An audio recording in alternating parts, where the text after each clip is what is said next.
नमस्कार, मैं हूं शिखा शुक्ला और आप देख रहे हैं एक्सप्रेस एमपी सिटी न्यूज। आइए रुक करते हैं आज की ताजा तरीन बड़ी खबरों की ओर।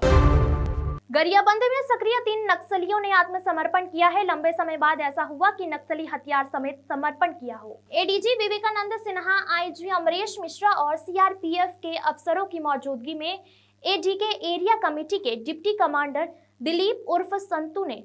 ऑटोमेटिक हथियार के साथ आत्मसमर्पण किया है। इसके साथ 2 महिला नक्सली मंजुला उर्फ लक्ष्मी और सुनीता उर्फ झुमकी ने आत्मसमर्पण किया है। तीनों पर 15 लाख के इनाम थे। आपको बता दें कि 20 जनवरी को भालू डिग्गी मुठभेड़ में सीसी मेंबर चलपति और डिवीजन कमांडर सत्यम गावड़े जैसे नेता समेत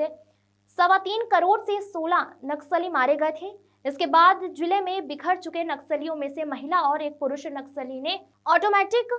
हथियार के साथ आत्मसमर्पण किया था। एडीजी ने गरियाबंद जिले में शुरू किए गए अभियान की नई शुरुआत की सराहना की है। पिछले 1 वर्षों से छत्तीसगढ़ राज्य में और विशेषकर उन क्षेत्रों में जो नक्सल प्रभावित है, जैसे बस्तर क्षेत्र हो गया और रायपुर रेंज के जो ज़िले हैं धमतरी और गरियाबंद, जहाँ पे नक्सलियों की गतिविधि है, उसको लेके एक विशेष रणनीति के तहत कार्य शुरू हुआ और उसके कारण से बस्तर क्षेत्र में एवं अन्य क्षेत्रों में नक्सलियों के विरुद्ध एक कारगर कार्रवाई सुरक्षा बलों के द्वारा की गई और साथ साथ में सुरक्षा बलों के साथ साथ में इन क्षेत्रों में जो विकास के कार्य होने थे उनके ऊपर भी ध्यान दिया गया। बेसिकली जो सुरक्षा बलों का जो मेन मकसद है कि माओवादियों का, नक्सलियों का संपूर्ण इकोसिस्टम को ध्वस्त किया जाए और इसी रणनीति के तहत कार्रवाई की जा रही है। और इसमें न केवल सुरक्षा बलों के द्वारा ऑपरेशन, बल्कि जो आम जन हैं या जो नक्सलियों के कैडर हैं, उन तक, दिलों तक पहुंचने के लिए भी कार्य किए जा रहे हैं। और जो शासन की राहत एवं पुनर्वास नीति है उसका भी व्यापक प्रचार प्रसार किया जा रहा है। और हमारा मकसद यही है कि जो भी नक्सली संगठन से जुड़े हुए कैडर हैं या जो भी उनका सपोर्ट कर रहे हैं, हमारे उनसे यही अपेक्षा रहती है कि वो राहत एवं पुनर्वास नीति का लाभ उठाएं और शासन की मुख्यधारा में जुड़कर समाज के विकास में, राज्य के विकास में और राष्ट्र के विकास में अपना योगदान दें। और इसके तहत पूरे छत्तीसगढ़ में, बस्तर में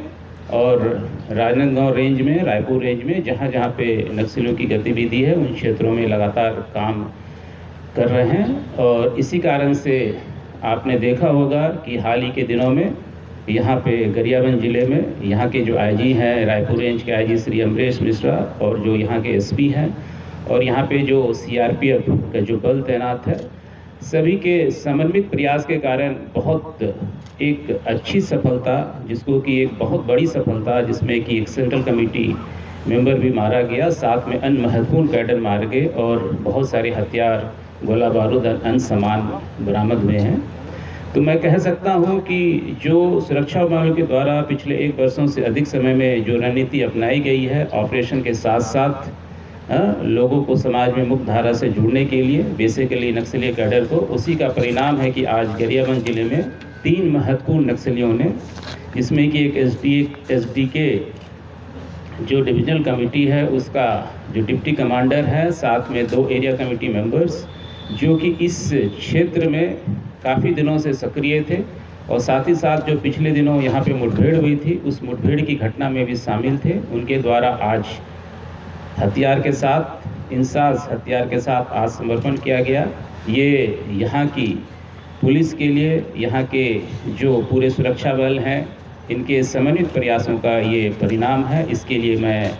आईजी रायपुर रेंज, यहाँ के एसपी और यहाँ के जो सीआरपीएफ के डीआईजी हैं, उनकी समस्त टीम को मैं अपनी ओर से बहुत बहुत शुभकामनाएं देता हूं और आशा करता हूं कि भविष्य में भी इसी तरीके से जो एक कोऑर्डिनेशन के साथ काम हो रहा है, एक समन्वित प्रयासों का जो काम हो रहा है, उसके और अच्छे परिणाम सामने आएंगे। और मेरी यही आशा है कि इस क्षेत्र में जो नक्सलियों की गतिविधि जो थोड़ी बहुत क्षेत्रों में सीमित रह गई, उसको संपूर्ण रूप से हम खत्म कर पाएंगे और पूरे छत्तीसगढ़ में जो ये समस्या है उसके समूल उन्मूलन के लिए सुरक्षा बलों के द्वारा प्रयास किया जा रहा है।